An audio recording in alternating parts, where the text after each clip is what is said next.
Bonjour à tous. Contente que vous me rejoigniez aujourd'hui. Je vais étudier dans Matthieu 5, verset 5. Lisons ensemble.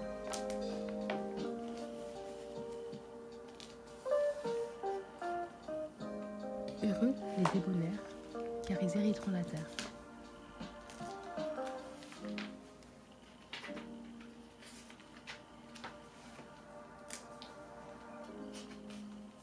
Prions. Seigneur, je remets ce moment entre tes mains. Je prie pour que toute personne connectée puisse être touchée par ta présence. Aide-nous à comprendre ta parole. Renouvelle notre intelligence. Au nom de Jésus. Amen. Pour commencer, n'hésitez pas à lire plusieurs versions de ce verset.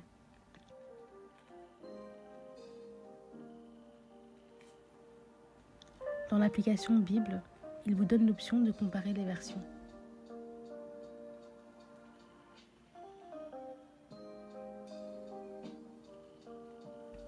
Ça peut permettre d'avoir une compréhension plus profonde ou plus globale du verset.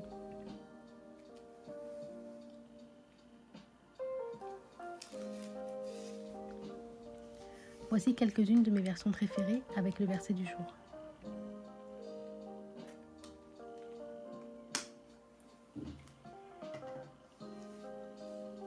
Heureux ceux qui sont doux, car Dieu leur donnera la terre en héritage.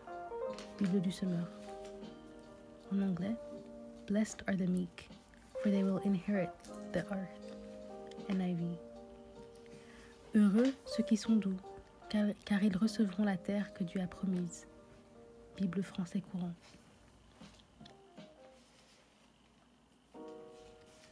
Analysons ce verset mot par mot.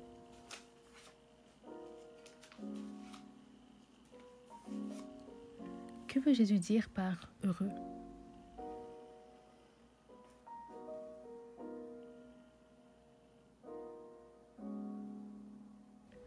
Regardons la définition du mot heureux.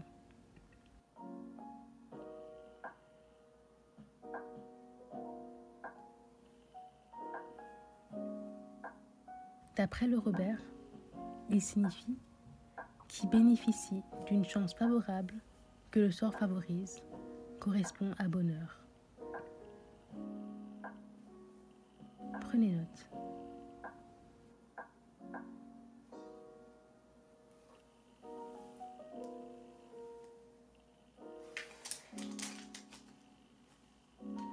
Le prochain mot à rechercher est débonnaire.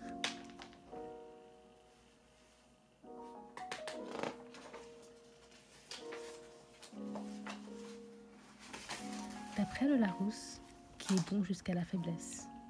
Waouh!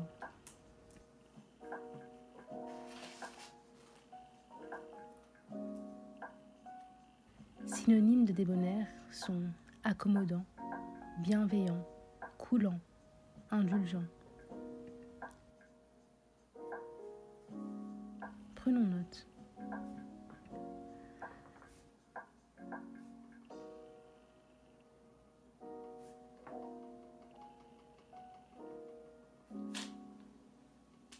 Le prochain mot intéressant est irrité.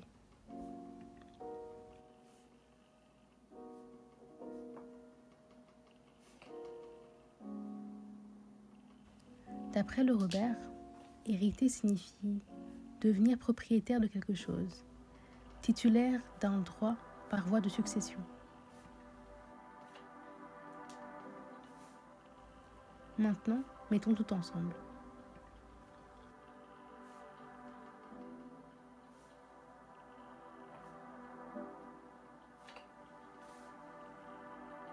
Favorisés seront ceux qui sont bons jusqu'à la faiblesse, car ils deviendront propriétaires de la terre.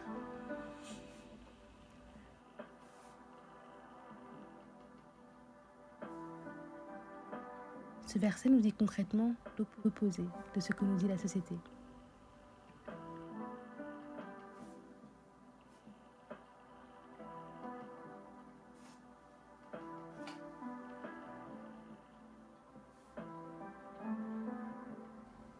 Où il est clair qu'être trop gentil est une faiblesse.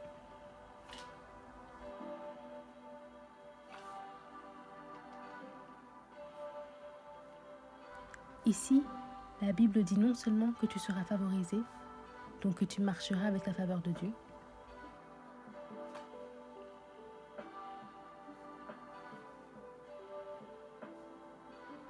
mais qu'en plus, il te donnera la terre pour cette qualité.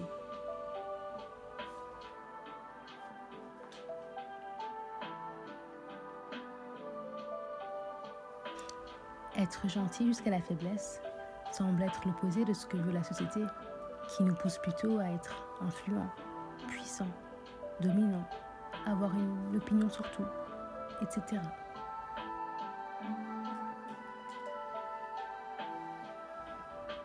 Est-ce possible que c'est parce que là où la société nous pousse à faire ou à devenir ces choses, Jésus sait qu'en lui, nous le sommes déjà? Est-ce que c'est possible que le fait de vouloir exercer ces choses comme si nous avions quelque chose à prouver montre en réalité une faiblesse?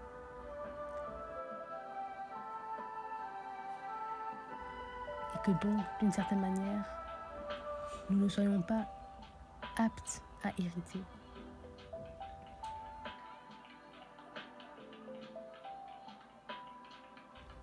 Que disent les autres versions?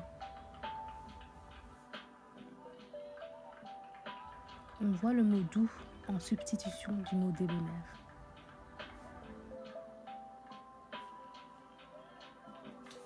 Ce qui confirme encore cette théorie. Je ne pense pas que Jésus nous demande ici de manquer de bon sens.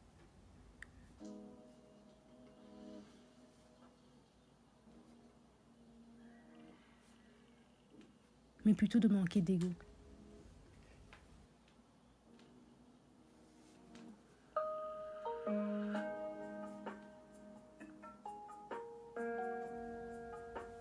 Si on arrive à faire les choses sans pour autant essayer de gonfler son estime de soi pour ces choses, alors nous hériterons la terre.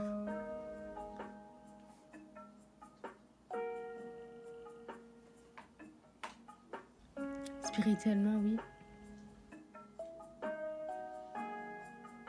mais physiquement aussi.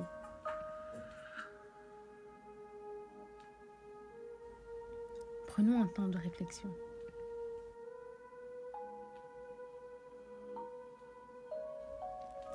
Qu'est-ce que le Saint-Esprit veut vous faire remarquer personnellement avec ce verset?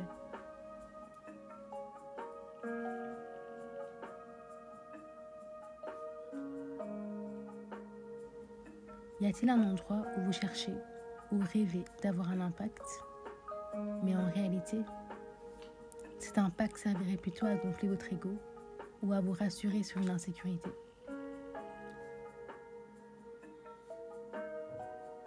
Ou alors, y a-t-il un endroit où vous cherchez à faire un impact, où vous ne vous y prenez pas de la manière douce pour y arriver?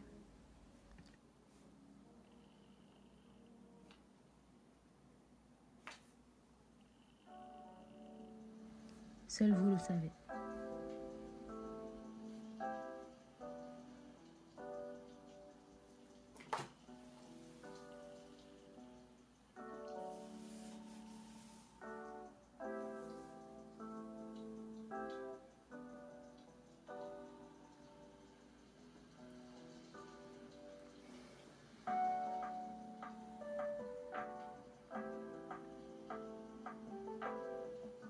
Prions. Seigneur, je te rends grâce pour ce moment passé en ta présence. Je prie, Seigneur, pour que tu puisses nous toucher là où ça fait mal, Seigneur, afin qu'on puisse grandir et que tu puisses accroître en nous et que notre chair diminue. Seigneur, je te rends grâce pour tout un chacun connecté aujourd'hui. Au nom de Jésus. Amen. Merci à tous.